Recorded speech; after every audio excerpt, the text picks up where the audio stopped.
श्री थावरचंद। धन्यवाद सभापति महोदय, बोलने का अवसर मिला। सभापति महोदय, जब बजट की जब भी बात आती है, बजट सत्र की बात आती है, पूरे प्रदेश का नौजवान इस और एक टक की निगाहों से, बड़ी उम्मीद भरी निगाहों से देखता है कि हमारे लिए नौकरी होगी। किसान प्रदेश का देखता है कि इस बार हमारे लिए कोई नए फैसले होंगे। और जब हम दक्षिणी राजस्थान से चलकर आते हैं तो आदिवासी सोचता है, ये सरकारें बड़े दावे करती है कि हम आदिवासियों के हितैषी, हमारे बीच में आकर फोटो खिंचाना और साथ में रहना। लेकिन जब पहली बार इस सदन के अंदर आए थे तो 1500 करोड़ की जब बात की थी तो हमने भी टेबल पीट पिटाई थी और तालियां बजाकर कहा था कि बहुत बहुत धन्यवाद। और अगले साल 1750 करोड़ की बात आई, तब हमें लगा कि सरकारें वास्तव में हमारे लिए सोचती हैं, नीतियां बनाती हैं। लेकिन इस बार सरकारों को इतनी नफरत थी कि बजट के अंदर आदिवासियों का जिक्र करना भी तैयार नहीं थे। और इस बार आदिवासियों के पास में बजट के नाम पर जीरो।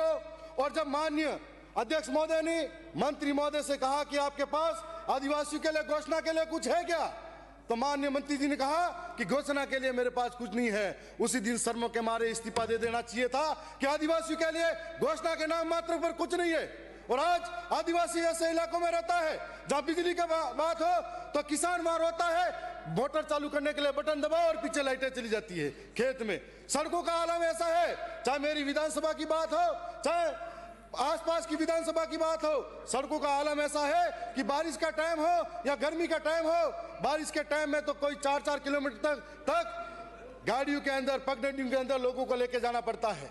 और आज जब बात आती है टीआईडी विभाग की, तब हम लोग सोचते हैं कि इससे नीतियां बनेगी, हमारे लोगों को फायदा होगा, उनका जीवन स्तर ऊंचा होगा, मुख्य धारा में आदिवासी को लेकर आएंगे और ऐसे में उनके लिए हॉस्टल बनी हुई है, शुद्ध पोषाहार मिलेगा। लेकिन आए दिन अखबारों में यह छपता है कि आज माहवाड़ी में पढ़ाने वाले शिक्षक ने अपने पैसों से पोषाहार लाए, कीड़े मकोड़े खाने लायक पोषाहार है। इस तरह की जब बातें आती है तब हमें शर्म महसूस होती है कि सरकारें हमारी तरफ इतनी नफरत की भाषा में क्यों देखती है। और आदिवासियों के जब टीआईडी विभाग का पैसा करोड़ों का आता है और ये पैसा अधिकारी कमाने में और अपनी जेब भरने में लग जाते हैं, और साथ साथ में जब टीआईडी विभाग का पैसा आता है तो जब आज इसको सभी विभागों में खर्च किया जाता है, रेवड़ी की तरफ बांटा जाता है, इसका कोई ढनी दोरी नहीं होता है। आज मैं इसी तरीके से कहना चाहूंगा कि आज प्रदेश के अंदर कई लोग ऐसे जो अपनी मांगों को लेकर धरने पर बैठे हैं। महावाड़ी कम से कम 4700 प्रदेश के अंदर चलती है, वो उदयपुर संभाग में पिछले 13 दिनों से अपने कैडर की मांग के लिए धरने पर बैठे हैं। और महावाड़ी से 1 लाख छोटे बच्चों का जीवन प्रभावित हो रहा है। किसी ने भी उचित नहीं समझा कि उनसे बात की जाए, उनसे समाधान की बात की जाए।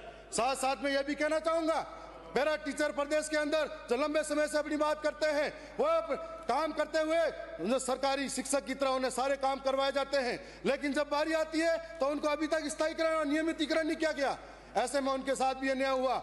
जब बात आती है शिक्षा की, बात आती है बांधों की, तो हमारे क्षेत्र के अंदर जैसमंद का बांध है, वहां पर गोगा गमेती जब जिंदा दफन हुए थे तब जैसमंद का बांध का निर्माण हुआ था। आज मेरे विधानसभा में जाखम का बांध है, जाखम का पानी मेरी विधानसभा के अंदर आता है और उस पानी की वजह से आज पूरा जाखम का पानी मिलता है। जाखम का पानी, जैसमंद का पानी, माही का पानी, इसको बाहर ले जाने की बात करते हैं, लेकिन जो लोग उस जमीन से विस्थापित हुए उनको वो पानी नहीं मिलता है। ऐसे में बाहर ले जाने से पहले कुएं के पास में बैठा प्यासा है, उसको पानी मिलना चाहिए। मैं कहना चाहूंगा, आपने समय कम दिया, लेकिन शिक्षा के क्षेत्र में आज नई स्कूलें बनी, नई स्कूलें कर्मरत हुई, लेकिन व्याख्याता नहीं है। और आज स्कूलों के अंदर कई नए नए कार्य करवाए जाते हैं शिक्षकों के साथ में, कभी उनको जनगणना करवाई जाए, कभी ये काम करवाया जाए, कभी वो काम करवाया जाए, लेकिन आज पद भरने का नाम नहीं ले रहे हैं। कभी उनके साथ में ये खेलों का आयोजन करवाया जाए, वो खेलों का आयोजन, पूरा साल ऐसे निकल जाता है।